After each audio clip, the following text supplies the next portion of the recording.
Designed to help you fall asleep. On Snoozecast, we read excerpts from public domain works and, occasionally, original stories.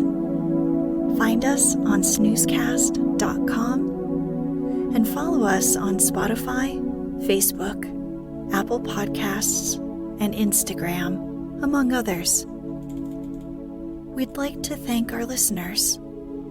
If you enjoy our show, please write us a review. Also, share it with a friend. This episode is brought to you by Loud Yawns. Tonight, we'll be reading a folktale called The Nodding Tiger from the 1919 A Chinese Wonder Book by Norman Hinsdale Pittman. In the story, a tiger kills an old woman's only son. To make amends, the mother convinces the court's judge to require the tiger to take the son's place in her life.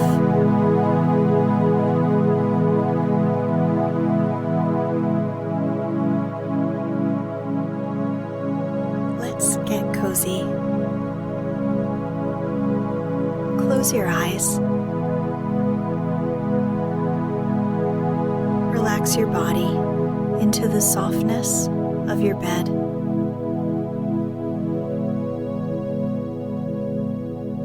Now, take a few deep breaths.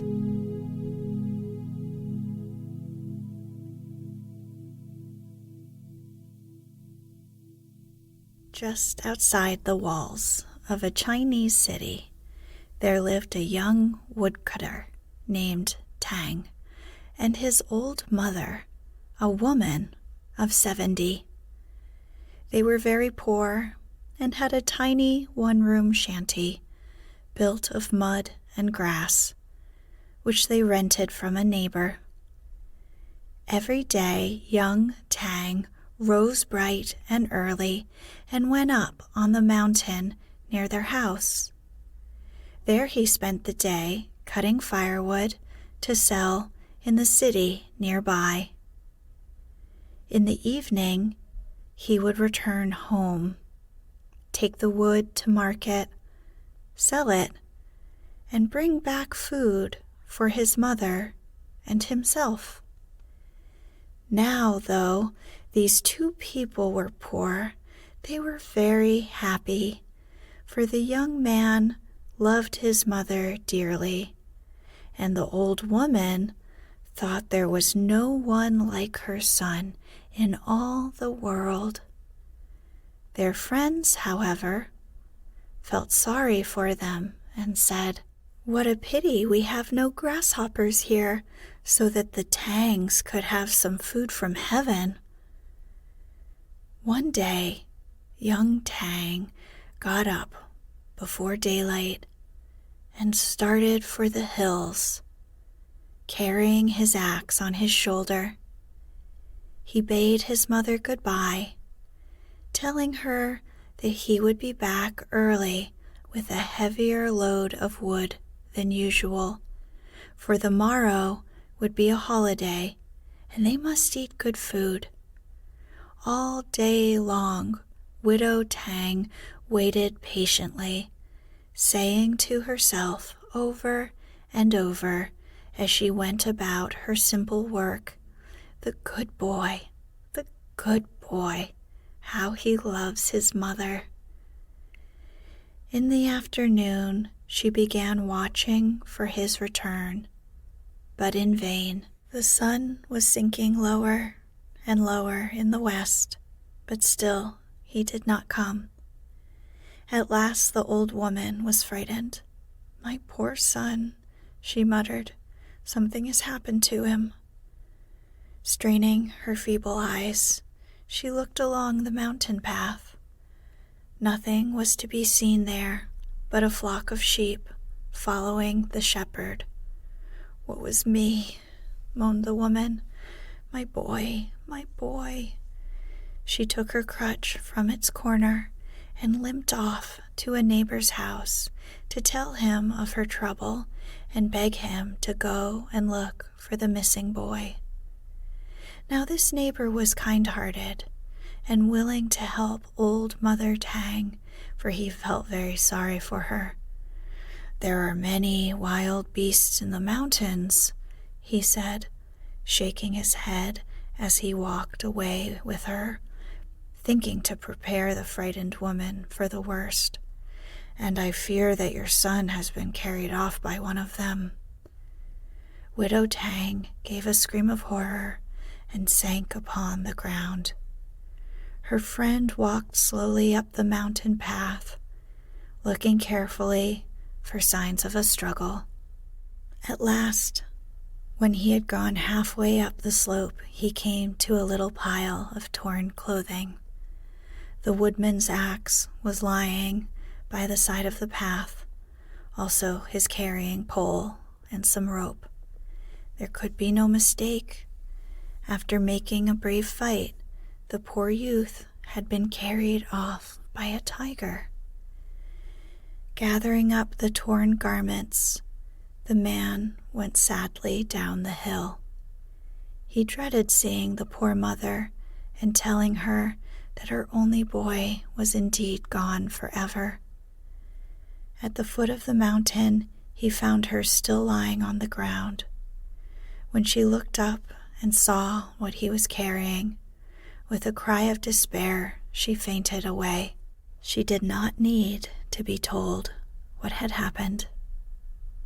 Friends bore her into the little house and gave her food, but they could not comfort her. "Alas," she cried, "of what use is it to live? He was my only boy. Who will take care of me in my old age? Why have the gods treated me in this cruel way?" She wept, tore her hair, and beat her chest until people said she had gone mad. The longer she mourned, the more violent she became. The next day, however, much to the surprise of her neighbors, she set out for the city, making her way along slowly by means of her crutch. It was a pitiful sight to see her, so old, so feeble, and so lonely. Everyone was sorry for her and pointed her out, saying, "See, the poor old soul has no one to help her." In the city, she asked her way to the public hall. When she found the place, she knelt at the front gate, calling out loudly and telling of her ill fortune. Just at this moment, the mandarin, or city judge, walked into the courtroom to try any cases which might be brought before him. He heard the old woman weeping and wailing outside and bade one of his servants let her enter and tell him of her wrongs. Now this was just what the widow Tang had come for. Calming herself, she hobbled into the great hall of trial. "What is the matter, old woman? Why do you raise such an uproar in front of my yamen? Speak up quickly and tell me of your trouble." "I am old and feeble," she began, "lame and almost blind. I have no money and no way of earning money. I have not one relative now in all the empire. I depended on my only son for a living. Every day he climbed the mountain, for he was a woodcutter, and every evening he came back home, bringing enough money for our food. But yesterday he went and did not return. A mountain tiger carried him off and ate him, and now, alas, there seems to be no help for it. I must die of hunger. My bleeding heart cries out for justice. I have come into this hall today to beg your worship to see that the slayer of my son is punished. Surely the law says that none may shed blood without giving his own blood in payment." "But, woman, are you mad?" cried the mandarin, laughing loudly. "Did you not say it was a tiger that killed your son? How can a tiger be brought to justice? Of a truth, you must have lost your senses." The judge's questions were of no avail. The widow Tang kept up her clamor. She would not be turned away until she had gained her purpose. The hall echoed with the noise of her howling. The mandarin could stand it no longer. "Hold, woman," he cried. "Stop your shrieking. I will do what you ask. Only go home and wait until I summon you to court. The slayer of your son shall be caught and punished." The judge was, of course, only trying to get rid of the demented mother, thinking that if she were only once out of his sight, he could give orders not to let her into the hall again. The old woman, however, was too sharp for him. She saw through his plan and became more stubborn than ever. "No, I cannot go," she answered, "until I have seen you sign the order for that tiger to be caught and brought into this judgment hall." Now, as the judge was not really a bad man, he decided to humor the old woman in her strange plea. Turning to the assistants in the courtroom, he asked which of them would be willing to go in search of the tiger. One of these men, named Li Neng, had been leaning against the wall, half asleep. He had been drinking heavily, and so had not heard what had been going on in the room. One of his friends gave him a poke in the ribs, just as the judge asked for volunteers. Thinking the judge had called him by name, he stepped forward, knelt on the floor, saying, "I, Li Neng, can go and do the will of your worship." "Very well, you will do," answered the judge. "Here's your order. Go forth and do your duty." So saying, he handed the warrant to Li Neng. "Now, old woman, are you satisfied?" he continued. "Quite satisfied, your worship," she replied.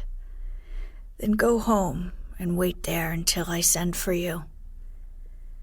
Mumbling a few words of thanks, the unhappy mother left the building.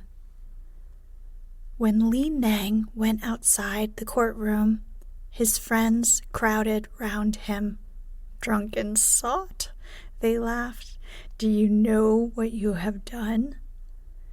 Li Neng shook his head. "Just a little business for the mandarin, isn't it? Quite easy." "Call it easy if you like. What, man? Arrest a tiger, a man-eating tiger, and bring him to the city. Better go and say goodbye to your father and mother. They'll never see you again." Li Neng slept off his drunkenness, and then saw that his friends were right. He had been very foolish. But surely the judge had meant the whole thing only as a joke. No such order had ever been written before. It was plain that the judge had hit on this plan simply to get rid of the wailing old woman. Li Neng took the warrant back to the judgment hall and told the mandarin that the tiger could not be found. But the judge was in no mood for joking. "Can't be found? And why not?" you agreed to arrest this tiger. Why is it that today you try to get out of your promise? I can by no means permit this, for I have given my word to satisfy the old woman in her cry for justice." Li Nang knelt and knocked his head on the floor. "I was drunk," he cried, "when I gave my promise. I knew not what you were asking. I can catch a man, but not a tiger. I know nothing of such matters. Still, if you wish it, I can go into the hills and hire hunters to help me." "Very well. It makes no difference how you catch him, as long as you bring him into court.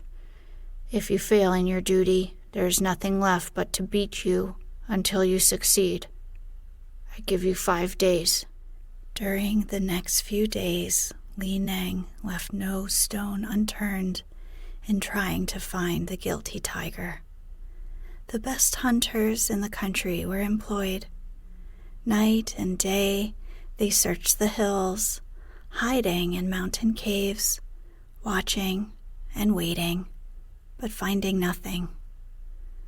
It was all very trying for Li Nang, since he now feared the heavy hands of the judge more than the claws of the tiger.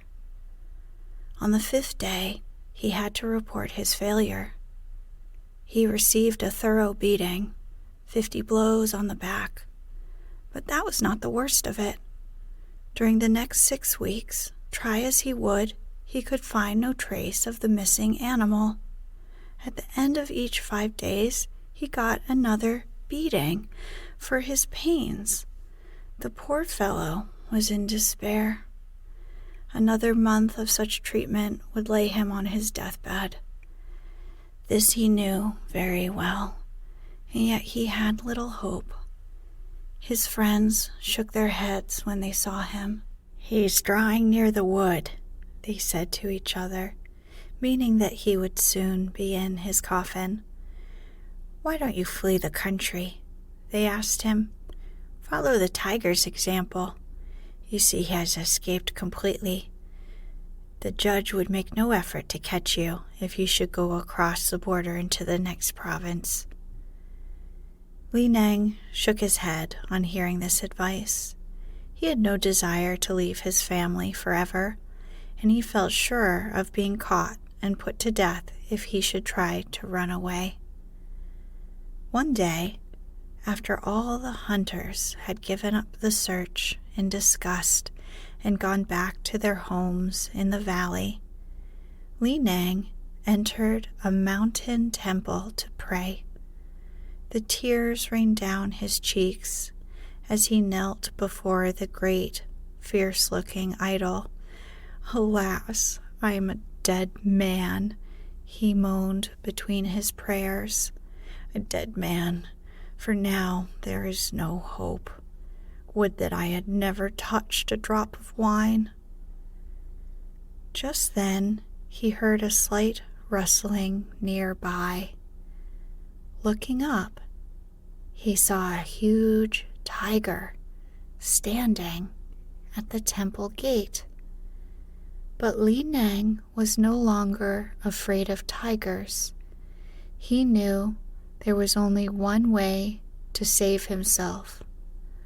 "Ah," he said, looking at the great cat straight in the eye. "You've come to eat me, have you? Well, I fear you would find my flesh a trifle tough, since I have been beaten with 400 blows during these 6 weeks. You are the same fellow that carried off the woodman last month, aren't you? This woodman was an only son, the sole support of an old mother. Now this poor woman has reported you to the mandarin, who, in turn, has had a warrant drawn up for your arrest. I've been sent out to find you and lead you to trial. For some reason or other, you've acted the coward and remained in hiding. This has been the cause of my beating. Now, I don't want to suffer any long, as a result of your murder. You must come with me to the city and answer the charge of killing the woodman." All the time Li Neng was speaking, the tiger listened closely. When the man was silent, the animal made no effort to escape, but, on the contrary, seemed willing and ready to be captured. He bent his head forward and let Li Neng slip a strong chain over it. Then he followed the man quietly down the mountain, through the crowded streets of the city, into the courtroom. All along the way there was a great excitement. "The man-slaying tiger has been caught," shouted the people. "He's being led to trial." The crowd followed Li Neng into the Hall of Justice. When the judge walked in, everyone became as quiet as the grave. All were filled with wonder at the strange sight of a tiger being called before a judge. The great animal did not seem to be afraid of those who were watching so curiously. He sat down in front of the mandarin, for all the world like a huge cat. The judge rapped on the table as a signal that all was ready for the trial. "Tiger," said he, turning toward the prisoner, "did you eat the woodman whom you are charged with killing?" The tiger gravely nodded his head. "Yes, he killed my boy," screamed the aged mother. "Kill him. Give him the death he deserves." "A life for a life is the law of the land," continued the judge, paying no attention to the forlorn mother, but looking the accused directly in the eye. "Did you not know it? You have robbed a helpless old woman of her only son. There are no relatives to support her. She is crying for vengeance. You must be punished for your crime. The law must be enforced. However, I am not a cruel judge. If you can promise to take the place of this widow's son and support the woman in her old age, I'm quite willing to spare you from a disgraceful death. What say you? Will you accept my offer?" The gaping people craned their necks to see what would happen, and once more they were surprised to see the savage beast nod his head in silent agreement. "Very well, then, you are free to return to your mountain home. Only, of course, you must remember your promise." The chains were taken from the tiger's neck, and the great animal walked silently out of the yamen, down the street, and through the gate opening towards his beloved mountain cave. Once more, the old woman was very angry. As she hobbled from the room, she cast sour glances at the judge, muttering over and over again, "Whoever heard of a tiger taking the place of a son? A pretty game this is. to catch the brute and then to set him free.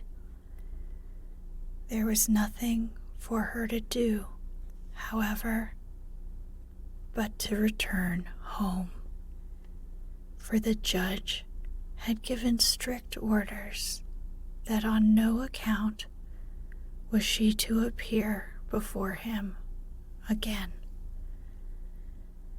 Almost broken-hearted, she entered her desolate hovel at the foot of the mountain. Her neighbors shook their heads as they saw her. "She cannot live long," they said. "She has the look of death on her wrinkled face. Poor soul, she has nothing to live for, nothing to keep her from starving." But they were mistaken. Next morning, when the old woman went outside to get a breath of fresh air, she found a newly killed deer in front of her door. Her tiger son had begun to keep his promise, for she could see the marks of his claws on the dead animal's body. She took the carcass into the house and dressed it for the market. On the city streets next day, she had no trouble in selling the flesh and skin for a handsome sum of money. All had heard of the tiger's first gift, and no one was anxious to drive a close bargain. Laden with food, the happy woman went home rejoicing, with money enough to keep her for many a day. A week later, the tiger came to her door with a roll of cloth and some money in his mouth. He dropped these new gifts at her feet and ran away without even waiting for her thank you. The widow Tang now saw that the judge had acted wisely. She stopped grieving for her dead son and began to love in his stead the handsome animal that had come to take his place so willingly.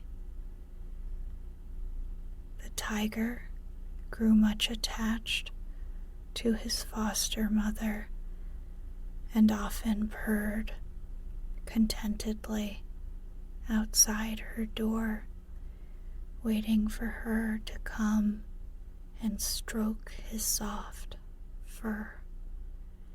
He no longer had the old desire to kill. The sight of blood was not nearly so tempting as it had been in his younger days.